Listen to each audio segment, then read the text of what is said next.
The Brooks Hyperion Max 2, in my opinion, is a sweet looking shoe. Not knowing anything about this shoe, I tried a pair on and something about them just felt right. So I bought a pair. Now let's take them for a run and see if they can perform as good as they look. All right, got 12 miles on the agenda today. Testing out the Brooks Hyperion Max 2s. Let's go.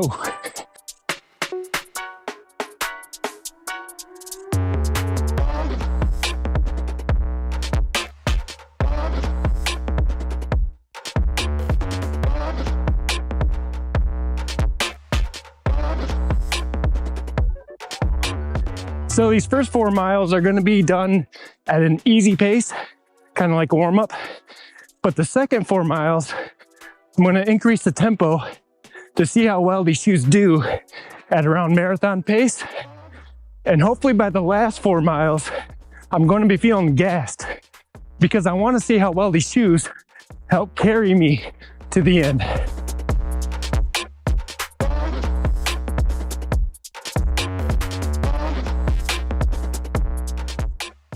All right, 4 miles down, time to pick up the pace and see what these shoes can do.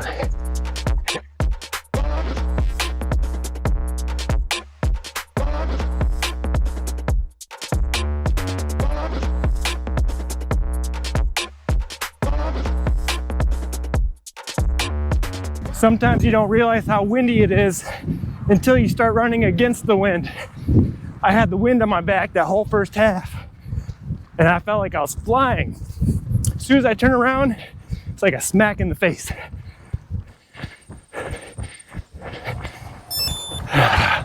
All right. Whew. So that ends the speed portion of the run. As you can hear, I'm a little gassed. But the shoes did pretty good. I gotta slow down. Whew. The shoes did pretty good. Now let's see how well they do carrying these tired legs to the end of this run.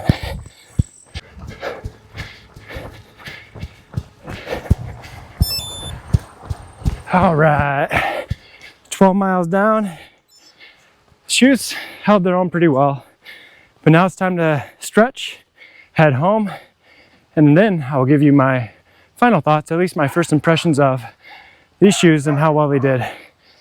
All right, let's talk about the Brooks Hyperion Max 2s. So in this review, I'm mostly going to be discussing how well these shoes performed, what they felt like, and what I'll be using them for. And I'll also discuss one major con I found with these shoes. Now overall, I felt these shoes performed pretty good.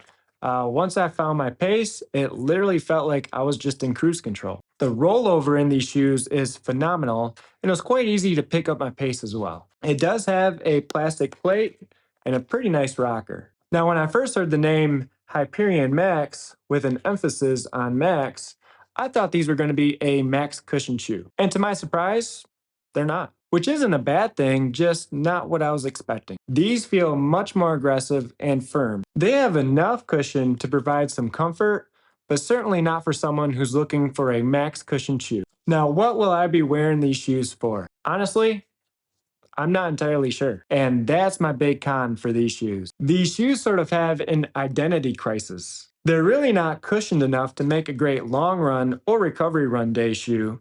And I wouldn't spend this much money on a pair of daily trainers. And you can also find shoes that are lighter and cheaper than this for your speed days. I mean, these shoes are $180, so they're not cheap. So for me, it's kind of hard to find a spot in my shoe rotation for these shoes. That being said, they're still great shoes, and I'm also thinking about doing something pretty unorthodox with these shoes. I'm strongly considering wearing these shoes for my upcoming marathon this fall. But hold on, I'm not saying that these shoes compete with other race day shoes like the Vaporflies or the Metaspeeds or any other of your favorite race day shoes. But for me, they were pretty easy to hold a good pace in, and they felt pretty good on the feet as well. And plus, this year has not been a good year for me for training, so I already know that I'm not going to PR. So I definitely do not want to go spending $300 on a race day shoe for this particular race. Now, I still want to see how well these shoes do on a longer run before I fully commit to wearing them during that marathon, but I am strongly considering it. So yeah, overall a great shoe, but yeah, it does have sort of an identity crisis. But yeah, that's pretty much all my first impressions of the Brooks Hyperion Max 2s. Thank you for watching. Peace out.